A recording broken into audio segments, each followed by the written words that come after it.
Hey guys, welcome to Boxing Squared for boxing news and views from around the internet.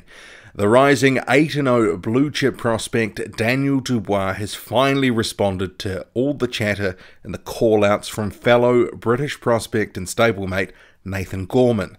The 22-year-old Gorman, who's currently 13-0, has been talking about Dubois for months now, saying how he could beat the 20-year-old who he sparred countless rounds with.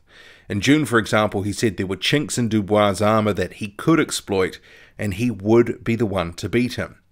Dubois, as we know, not known for trash talk. He's stayed quiet on the matter until now.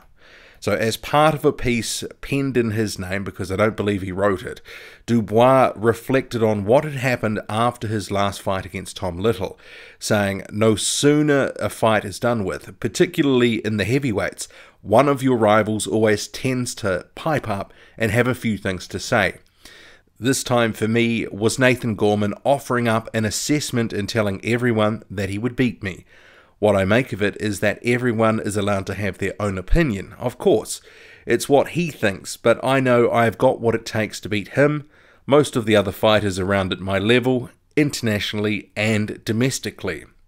When the time comes, we will prove it. But right now, I'm just biding my time and taking it one fight at a time. Nathan appears to believe he has some sort of authority on my abilities from when we sparred together in the amateurs. I don't remember him ever enjoying the upper hand that would give him such confidence, but he has got to believe in himself. If coming out with things is how he gets his belief, then so be it. But I know I'm better than him. It's just really about progression for me and taking each fight as it comes. When the time is right, we will meet, and it's all about timing in boxing." I do like the vibe there from Daniel Dubois, almost like Gorman is some sort of annoyance, like a fly that needs to and will eventually be swatted. I mean, it's fair to say that Dubois' lack of comment until now, it's actually helped Gorman build his name up a bit, get a little bit more buzz around him. And I'm sure it was all part of the strategy that they've been employing here to, help build him up. And I'm sure Frank Warren, he will try to cultivate a bit of a rivalry between these two for the public, because an in-house fight, that is good for business, and down the line it probably will happen. But the lack of any response until now from Dubois, I think it had a lot of people actually starting to believe or taking Gorman at his word alone, that had been handling Dubois handily and sparring, and maybe that Dubois wasn't as good as he was made out to be. And I think that narrative's picked up a bit of steam recently after Gorman demolished Sean Turner in 3 rounds. He looked really good. And Gorman is maybe one of probably a dozen prospects in the world right now that are starting to get a lot of attention. The next good lot of heavyweights coming through. So it's certainly timely that Dubois responded and that he's got a side of the story across, which, is essentially there's nothing to see here. Nothing that happened that warrants Gorman's confidence, and Dubois is basically writing it all off as a stunt. And much of Dubois' statements, they would have actually been sanitized, I'm sure, and dressed up by Frank Warren's team to try keep building this rivalry. But it would be interesting if someone can catch him somewhere for an interview to ask what exactly has happened in sparring. What has gone on here? Whether Gorman had actually dropped him, had he been hurt by Gorman, or had he been hurting Gorman? I mean, the inference Gorman is giving is that basically he's been piecing Dubois up in sparring, having his way with him, and he wants the world to know about it, and he has been letting the world know. I mean, that of course allows him to get a little bit of shine from one of the top-rated prospects in all of boxing. I think Dubois was, number 4 in the list of ESPN's top prospects for 2017. I mean, there's a lot of buzz around him. And I expect the banter, it's probably going to continue for the next couple of years, and little tidbits of information about sparring sessions and such will probably slowly be divulged as their careers really begin to take shape and heat up.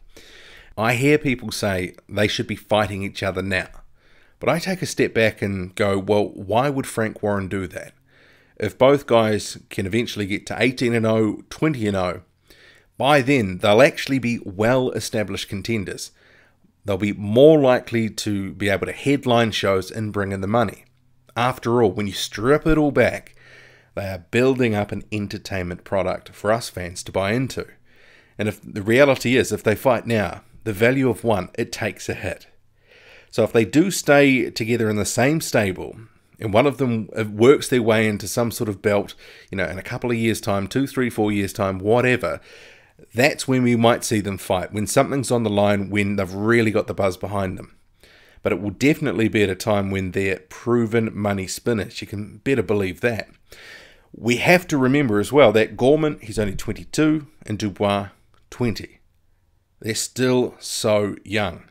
I'm sure Frank Warren, he's going to play the long game, no matter what noises the respective fighters make about fighting each other.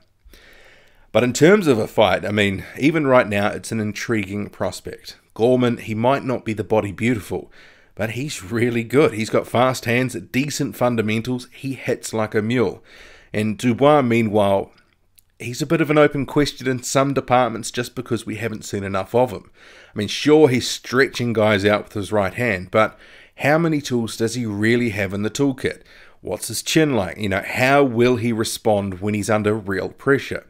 Today, he hasn't really been put in many tough situations, and he hasn't really had a decent chin check yet.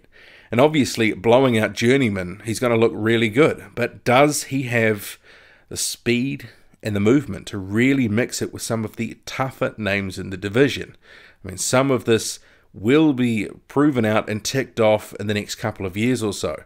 But I don't expect he'll be rushed into a big fight before he's ready.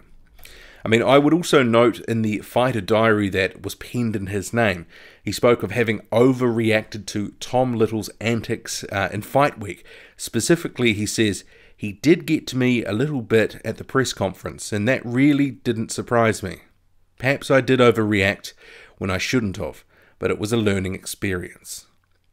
I guess other future opponents may actually look at that and raise a little bit of a question about his temperament. Because he is so young, he's still learning.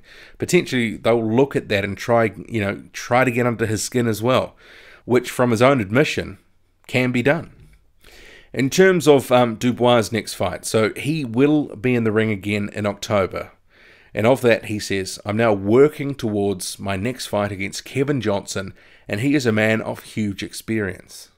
From what I know about him, when he came over and fought Anthony Joshua, like Tom Little, he will not be short of a few words to say in the build-up. I'm more than ready for that, definitely, and I can't wait. He's talked the talk before, fought many times, and he's been around a long time too and had a lot of fights. He has fought the likes of AJ, Vitaly Klitschko, Fury, so it will be a great experience for me against someone with big credentials. It will be a second opponent that I have shared with AJ, although we are far apart in terms of experience at the time of meeting them. I'm still young and improving every day, but I believe I can progress further than he has. I just need to buckle down and get on with it. Daniel Dubois' statements. And certainly what you saw there, matching Dubois with Johnson and bringing Anthony Joshua's name into it, it is a move designed to help attract a comparison to the current unified champion, who's obviously been wildly successful. And the way that Dubois has been sparking guys out, you would imagine that he should be able to handle a washed-up Kevin Johnson. He was already washed up a few years ago when he fought Joshua.